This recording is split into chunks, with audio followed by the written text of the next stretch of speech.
Hello, I'm Brian Critchell and I'm here today with Gregg McClymont MP, the Shadow Minister for Pensions. Gregg, thank you very much for allowing us to come and talk to you today. My pleasure, Brian. I would think that the biggest issue that we have is how to embed in the culture of the country, even from a school age, and there are indeed a number of school children in Parliament today, as we can hear. So if we can get them into Parliament, get them interested in politics, why can't we get them interested in saving for their old age? What can you usefully do about that while in opposition, and indeed looking forward, you would hope to do in government? It's a very good question. It takes us into the territory, Brian, of financial education. And often when I speak at pensions events, members of the industry say quite rightly, look, we need to do more to encourage a view of the long term amongst the coming generations. And there's certainly something to that, and there's no doubt more that can be done in schools. I would put a cautionary note in regard to pensions, insofar as education in the pensions field is more difficult because it's really a one-shot game in some ways. You make a decision, hopefully, when you're in your 20s, to save in a good pension scheme, and hopefully you will get better and transparent information about how your scheme is doing and how much you're paying, which is another issue we can talk about. Sure. But actually, that educative element of repeating the task isn't necessarily there in pensions in the way it is in other activities.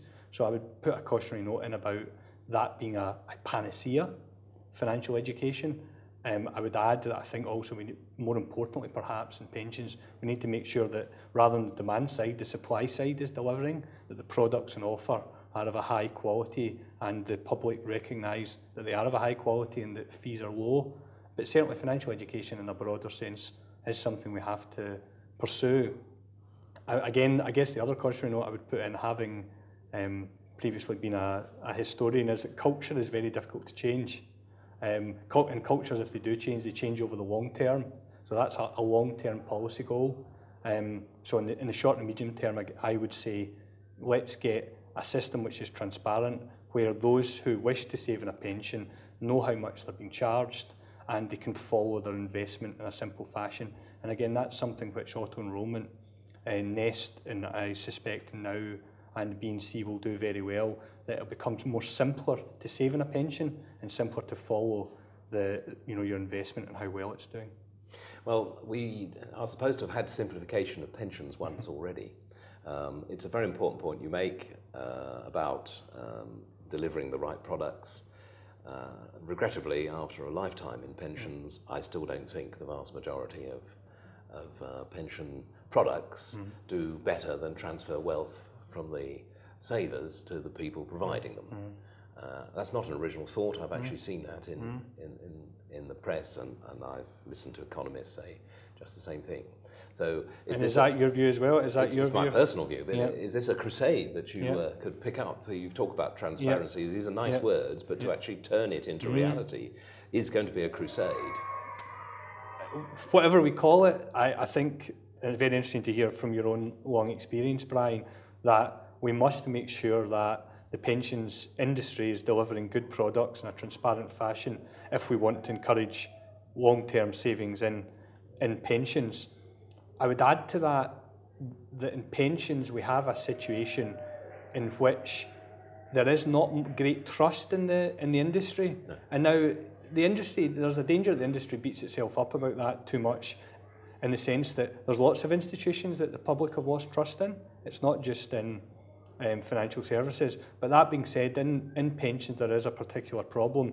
Transparency is a large part of the answer, but will not be the whole answer, because we know in pensions, just if we take the example of the single-tier flat-rate state pension the government wants to move to, one of the consequences of that is that those who are contracted out into a DB scheme at the moment, they're going to be brought back in out of DB schemes via the second state pension, contracting out into the private pension system.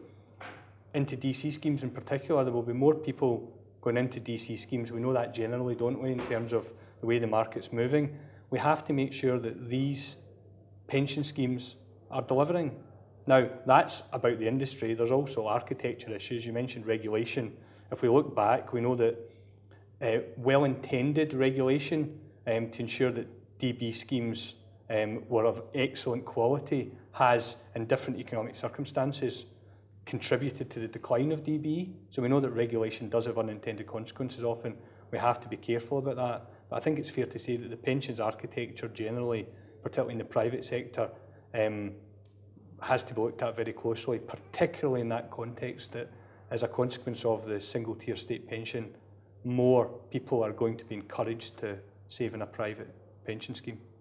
So I hear you say that your crusade is likely to be in the area of making things simpler and a better value for the consumer. Yes, I think remove the restrictions on Nest as a first step. Have to look at annuities. We haven't spoken about annuities yet. Clearly there's a lot of interest in annuities. The NAPFs that work in annuities is very interesting. There seems to be some consensus around the idea of some sort of brokerage for annuities.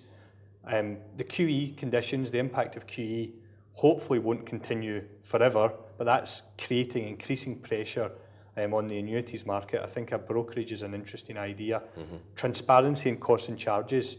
And I make the point, it's not just costs, it's potentially hidden charges that you hear much talk. There's a Conservative MP who called David Mowat, who very interestingly spoke in the House of Commons in an adjournment debate which he called a couple of months ago, and he said we must move to pension savers having a very clear total expenses ratio and a single document every year, and that's something I think we have to move towards. But making sure all the charges are inside the TER is very important. So Nest restrictions, movement on annuities, transparency in costs and charges, I think they're three priorities. I look forward to hearing how you're going to tackle the Financial Services Authority and their desire to move in the opposite direction. Will certainly make it extremely difficult for lay people to understand what on earth they bought. But thank you very much for your time today. My pleasure, Brian. As the debate continues and as we see where we're going, I hope you'll allow us to come back and talk to you again. I'd be delighted. And give us your updated views. Thank you. Thank you very much. Thank you for watching. Goodbye.